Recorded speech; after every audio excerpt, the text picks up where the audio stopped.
for people that take for money. You mean like get a job?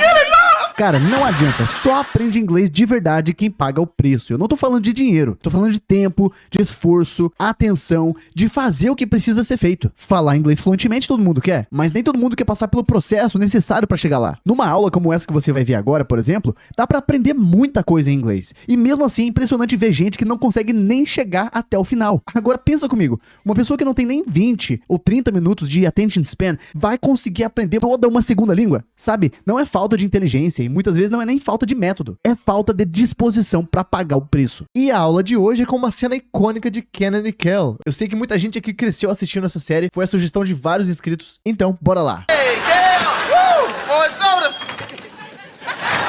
Oh, it's stuck! It's stuck! Oh! Kel, I think the door not opening might have something to do with that big chain that's locked around it. The chain. Oh, what kind of inhuman monster would do this? Huh? Bom, eu sei que tem um pessoal bem mais jovem aqui no canal, então, caso você nunca tenha assistido essa série, caso você não saiba nada sobre ela, eu vou te dar um certo contexto pra você entender um pouquinho melhor essa cena, e o que eu escrevi tá em inglês, então aproveitando, você pode aprender com isso também. Vamos lá, então eu escrevi aqui, ó, context, contexto. Kenan and Kel are great friends. Então, Kenan e o Kel são grandes amigos. Great pode ser ótimo também, mas a gente pode usar great como grande, não de tamanho, tá? Tipo, se eu falar que eu tenho um grande amigo, não é porque o cara é grande, né? Porque é grande de importância, tá? Não sei porquê, mas eu sempre lembro do Alexander the Great, né? Alexandre o Grande. O cara não era grande de estatura, necessariamente. Depois, outra coisa importante de saber é que Kenan works at a grocery store. Então, nessa cena que você vai acompanhar aqui, o Kenan, ele works. Ele trabalha nessa grocery store, nessa mercearia, nesse supermercado, tá? Como a gente fala, grocery store. E o Kel, que chega, ele não tá trabalhando ali. O Kel loves orange soda. Ele ama, loves. Nota que tem um S, não. Works, loves. A gente costuma falar um verbo com um S no final quando se trata dele ou dela, né? Então, como Kenan trabalha, Kenan works. O Kel ama, o Kel loves. Se fosse eu trabalho, eu amo, seria I work. I love, né? Sem o S. Então, o Kel ama, né? Ele adora orange soda, refrigerante de laranja. A gente fala muito disso nessa série, orange soda. E você vai perceber que ele não fala tão declaradamente a palavra orange. Acaba sendo um pouquinho mais rápido e não tão bem falada a palavra, tá? Outra coisa, Kel has been getting free soda from the store. Então, o Kel tá pegando refrigerante de graça da loja, né? Daquele mercado. Nota bem essa conjugação, né? Has been. Has been, você pode traduzir, na maioria das vezes, como está. Então, só que não é um está de agora só, é um está de já faz tempo, né? Então, o Kel, ele tá pegando refrigerante de graça, né? Ele tá fazendo isso atualmente e também já expressa que não é de agora, né? Não é de hoje. Beleza? Levando então esse contexto em consideração, então bora lá pra nossa leitura guiada.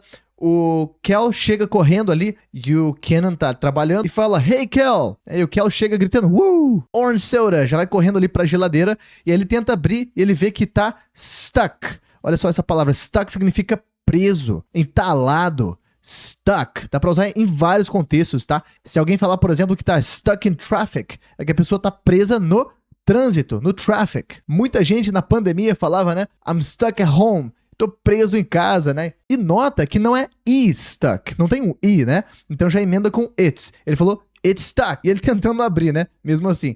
E o Kenan fala, Kel, I think, né? Eu acho que the door not opening, que a porta não abrir, né? O fato da porta não estar abrindo, não abrir, might have. Muita gente acaba emendando might have. Might have, might have. É um pode ser. Parecido com can have. Mas o might é como se fosse algo menos provável. Tipo, pode. Não é que vai, mas pode. Pode ser, no caso aqui, pode ter algo, something to do. Olha que interessante. Something to do, ao traduzir literalmente, está dizendo algo a fazer, né? Um a fazer é um to do, né? Uma lista de afazeres, a gente chama de to do list. Agora, something to do, em inglês, significa algo a ver, tipo, algo que tem relação com aquilo. A gente pode também falar que tem nada a ver. Posso falar nothing to do. E como que a gente vai saber que nesse caso não é a fazer, e sim a ver? Por causa do with que tem em seguida.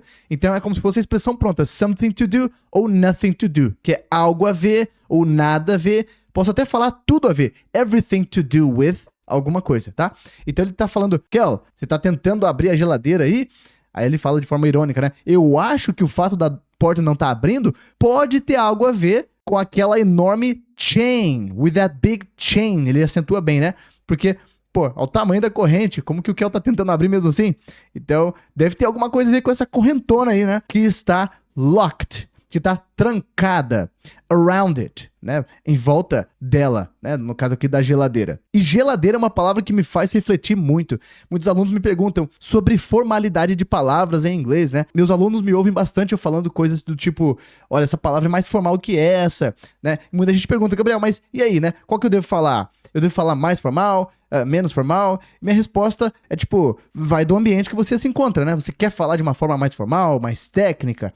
E por que a palavra geladeira me faz refletir sobre isso? Porque o nome certo, né, entre aspas, técnico de geladeira é refrigerador, né? Na loja tá escrito refrigerador, talvez na fábrica, né, falando no manual ali vai estar escrito refrigerador, mas na prática todo mundo fala geladeira, ou sei lá, pode ter outros nomes também. Então isso ilustra bem essa diferença, né, de palavras mais formais e palavras mais do dia a dia. Não vou nem falar que é informal ou errada, é mais do ambiente que você se encontra, ok? E pra falar a verdade, eu nem sei se é geladeira que fala, né? Talvez seja freezer nesse caso aqui. E o Kel finalmente percebe, né? The chain, né? A corrente. Oh, what kind of inhuman monster would do this? Oh, que tipo de? What kind of? Pode se juntar também e ficar what kinda inhuman monster. Então, human, humano. Inhuman é algo, né, não humano.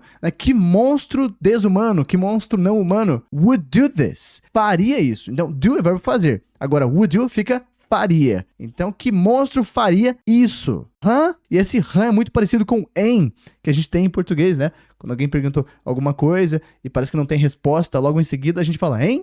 Nota o tom de voz que ele usa ao falar Hey, Kel! Woo! More soda! Oh, it's stuck!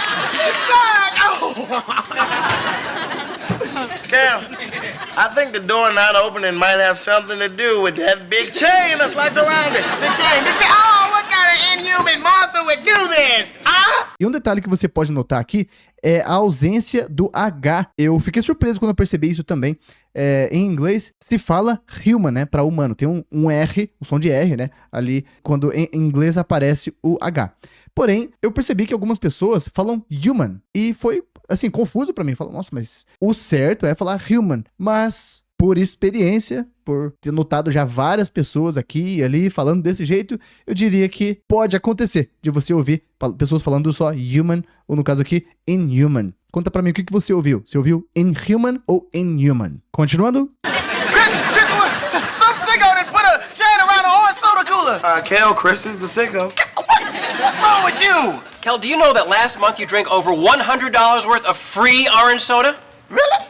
I thought it was so much more. Beleza, então o Kel ainda tá indignado ali por essa corrente estar em volta da geladeira e falou pro Chris, que no caso parecia o dono ou o gerente ali daquele mercadinho, e ele fala, Chris, some sicko put a chain around the orange soda cooler. Ele diz que some sicko pode ser um insulto, pode ser, né, um adjetivo para falar de uma pessoa meio doente da cabeça e tem a ver com sick, né? Sick é doente. Muita gente até confunde com a palavra psycho, que se escreve um pouquinho diferente também. Psycho é maluco. E eu diria que o sentido até que é bem parecido, né? Então ele disse que some sicko. Em inglês se fala muito some quando algo é indefinido. Pode ser a quantidade indefinida, quando você quer falar tipo um pouco de... Por exemplo, um pouco d'água seria some water, porque não é uma quantidade definida. Quando você fala algo como some sicko, você tá falando que algum, eu não sei quem, não sei quantos, então expressa essa indefinição do que é.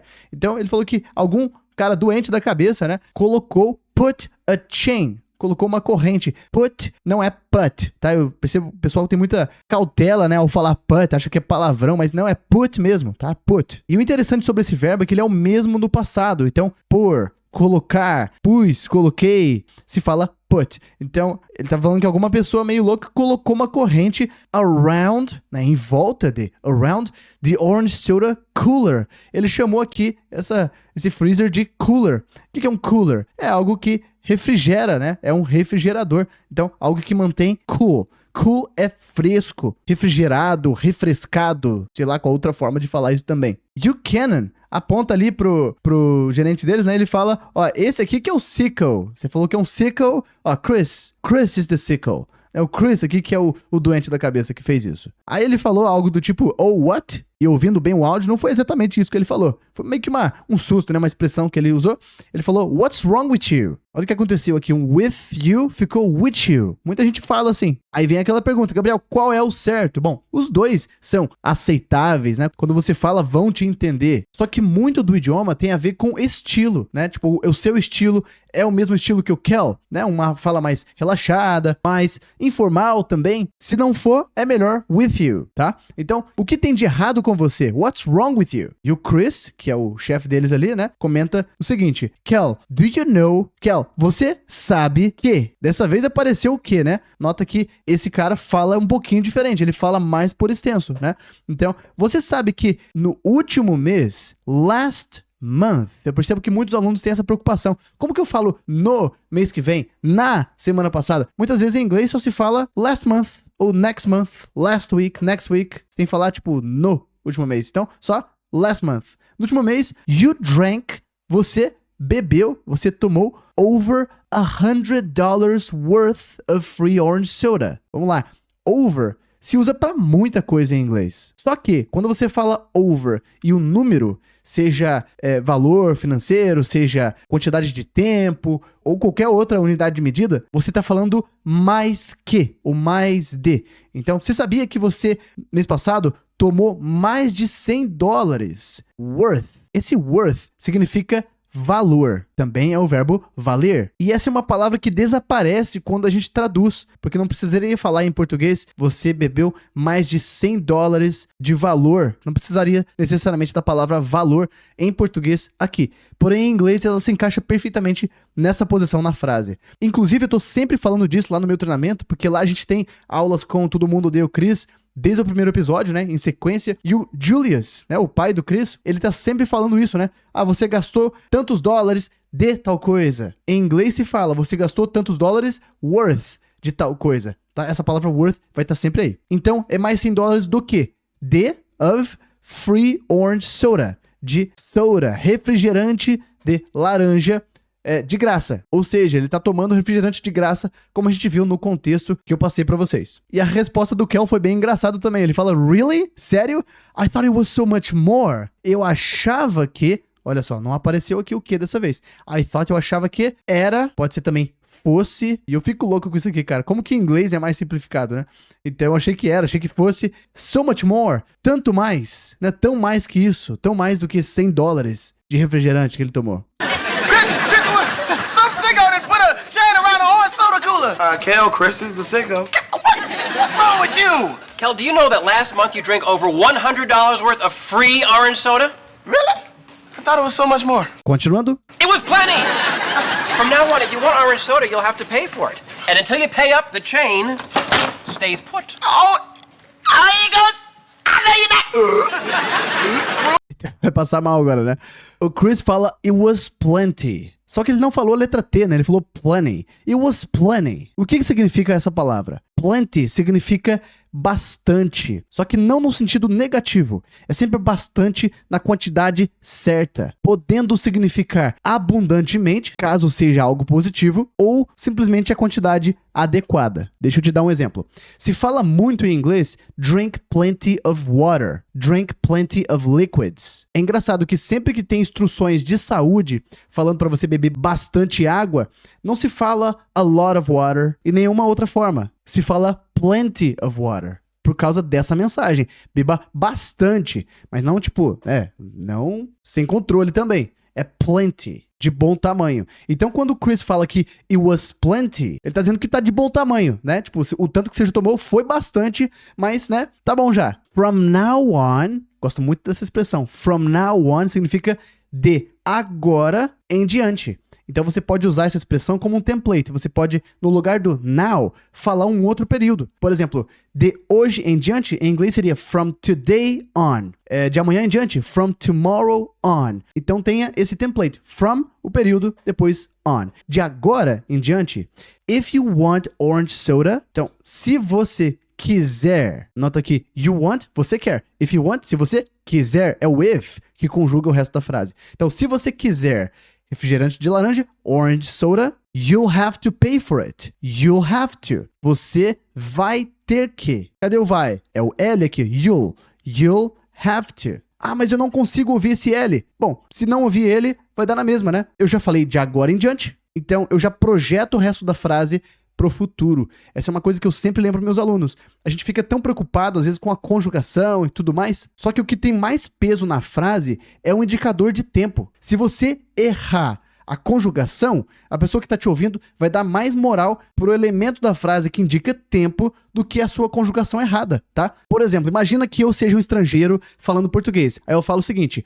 ontem à noite eu leio um livro. O que você vai achar que eu errei? Eu errei o leio, né? Eu não errei o ontem à noite. O ontem à noite tem mais credibilidade, tem mais peso, né? Então, quando ele fala from now on, ele não precisa mais falar o will de forma tão declarada, porque ele não é tão importante aqui mais. Se eu deixar de falar, vai dar na mesma, né? Você vai ter que. Você vai have to, ter que pagar por isso, né? Pagar por isso o quê? Pelo orange soda. And until you pay up, e até que, o que oculto aqui, until pode ser até ou até que. E detalhe, é um até só pra tempo, tá? Se você quiser falar um até de tipo, nossa, eu até chorei quando vi esse filme. Aí outro tipo de até, né? Um até de exagero, é mais um even. I even cried when I watched the movie. Então esse é um até de tempo. E até você pay up, o que é pay up? Pay up geralmente soa como pagar tudo, quitar toda a dívida, e também soa como uma ordem, quando alguém fala pay up, é tipo, dá o dinheiro aqui. Então, até que você pague, a corrente stays put. O que significa stay put? Stay é ficar, né? Permanecer. Agora, put não é só um verbo, tá? Stay put significa ficar parado, não se mexer. Se eu falo pra você, stay put, é o mesmo que não se mova. Don't move. E é o que o Chris quis dizer aqui, né? Até que ele pague, a corrente não se mexe. Ela stays put. Por que tem uma letra S aqui? Igual que a gente falou agora há pouco, né? Quando fala dele ou dela, o verbo recebe um S no final. Então, quem que é o ela aqui? A corrente, né? The chain. Corrente fica parada. Aí ele engasga ali, né? Ele começa a falar algumas frases e eu não sei como ele terminaria elas, mas ele fala, how are you going? Como é que você vai? I know you're not. Eu sei que você não é. Eu sei que você não está. Pode ser também, eu sei que você não vai. Mas a frase não termina, né? Ele tá só surtando com a situação. It was plenty! From now on, if you want orange soda, you'll have to pay for it. And until you pay up, the chain stays put. Oh, I ain't gonna. I know you're not. Continuando. I need a soda in my life. If I don't have more soda, I can't live. I can't live. I'll be in the back fussing with my hair. Beleza, então ele fala I need orange soda in my life. Eu comentei lá atrás que o jeito dele falar orange não é tão completo orange. Essa é uma palavra bem interessante. Primeiro de tudo, leve em consideração o estilo dele, né? A forma dele falar. Segunda coisa, é tão óbvio falar de refrigerante de laranja nessa série que você não precisa falar bem. Qualquer coisa parecida com isso já vai dar para entender. E terceira coisa para se considerar é que orange muitas vezes é pronunciada com apenas uma sílaba em inglês. Inclusive uma palavra bem peculiar em inglês. Dizem que é a única palavra em inglês que não possui rima. Já ouvi até o Eminem falando isso. Enfim, com isso você enxerga que o problema não está necessariamente nos seus ouvidos, né? Tipo, não tô notando o som da palavra orange, aonde que ela tá? Não, você só precisa levar em consideração esses pontos que eu mencionei. Então ele disse que precisa, né? Eu preciso de orange soda in my life, na minha vida. E ele falou mais my life, ao invés de my life. Isso é bem característico também. Ele diz, if I don't have orange soda, I can't live. I can't live. E até o can't dele ficou mais can't. I can't live. Ou seja, se eu não tiver, if I don't have refrigerante de laranja, eu não consigo viver. Daí ele faint, né? Ele cai no chão ali, desmaia. E o Chris olha ali pra ele e fala, oh, I'll be in the back fussing with my hair. Geralmente quando esse oh é falado, com esse tom de voz que ele usou, a gente vê na legenda well. Então se confunde muitas vezes o well com o com esse tom de voz. Depois ouça novamente no áudio. Ele falou, I'll be in the back. Eu vou estar, I'll be, lá atrás, fussing with my hair. Se essa frase acabasse aqui no fussing, significaria eu vou estar lá atrás resmungando, porque fuss é tipo tá reclamando, resmungando sobre alguma coisa. Mas como ele disse fussing with my hair, ele vai estar fuçando, né, mexendo no cabelo dele, with my hair. I need a soda in my life. If I don't have more soda, I can't live. I can't live. Oh, I'll be in the back fussing with my hair. Já nessa parte aqui não tem diálogo, porém tem alguns elementos importantes aí pra entender o restante da cena. Vamos acompanhar. Olha lá, o Kel tem uma caixinha escrito In case of emergency, emergency tá em vertical aqui, break glass. Então, em caso de emergência, quebre vidro. Como se fosse aquelas caixinhas de extintor, né, ou de acionar o alarme. Ele tá até com um martelinho ali, ele vai quebrar.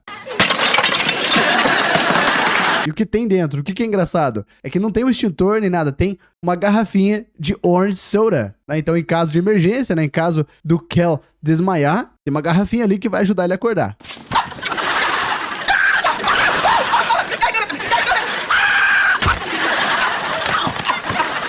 Ele acabou falando uma coisinha ali, né? Ele disse, orange soda, you can't do this to me. Você não pode fazer isso comigo. Agora sim vai ter um certo diálogo, vamos acompanhar. Kel, why don't you just pay for the orange soda? Yeah, like where am I supposed to get some money?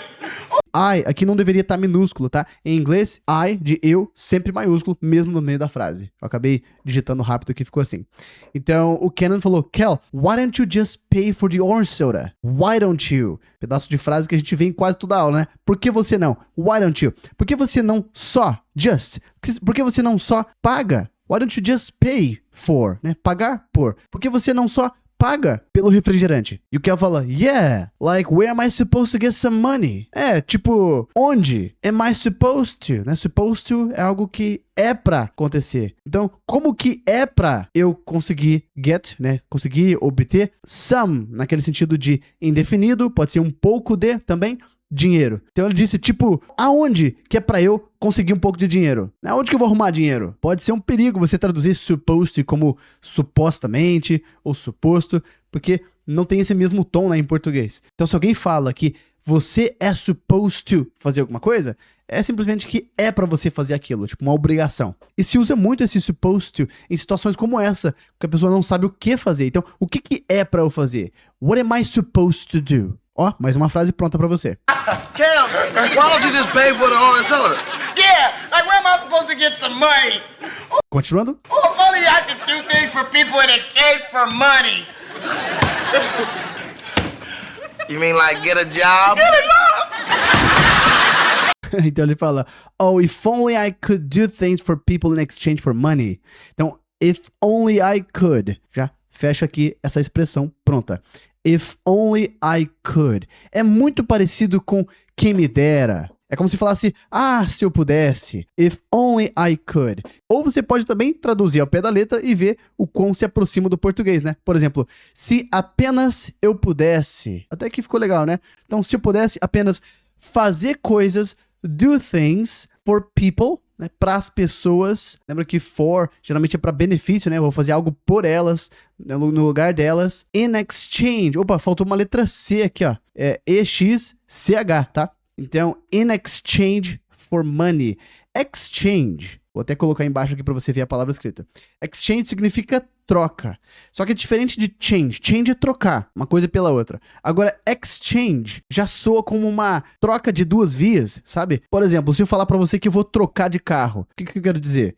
Eu vou comprar um carro novo, né? E vou vender meu carro. Nesse caso, em inglês, seria change. Agora, se eu falar que eu vou trocar de carro com você, por eu mencionar você, eu tô mencionando as duas vias. Então, a gente vai exchange cars. A gente vai trocar de carros, né? Eu dou meu carro, você me dá o seu carro. É essa mensagem que o exchange passa. Assim como o switch, tem também swap. Switch, swap passam essa mensagem de uma troca de duas vias. Então, fazer algo em troca de dinheiro, né? Tipo, fazer uma coisa e o exchange a volta. You Kenan fala, you mean. Você quer dizer, you mean, like get a job. Então você quer dizer, tipo, conseguir um emprego? Quantas vezes que aparece get numa aula, né? Então, get a job, obter um emprego, e só ouvir essa frase já faz ele desmaiar de novo, né? Cam, why don't you just pay for the orange soda? Yeah, like where am I supposed to get some money? Oh, if only I could do things for people in exchange for money. You mean like get a job? Get a job! Beleza, chegou até aqui? Escreve presente aqui nos comentários, me avisa que você chegou até o final. Meus parabéns e muito obrigado por ter chegado até aqui. Lembrando, se você quiser aprender mais inglês comigo, tem uns links aqui embaixo na descrição. Bons estudos e até a próxima aula. Tchau, tchau.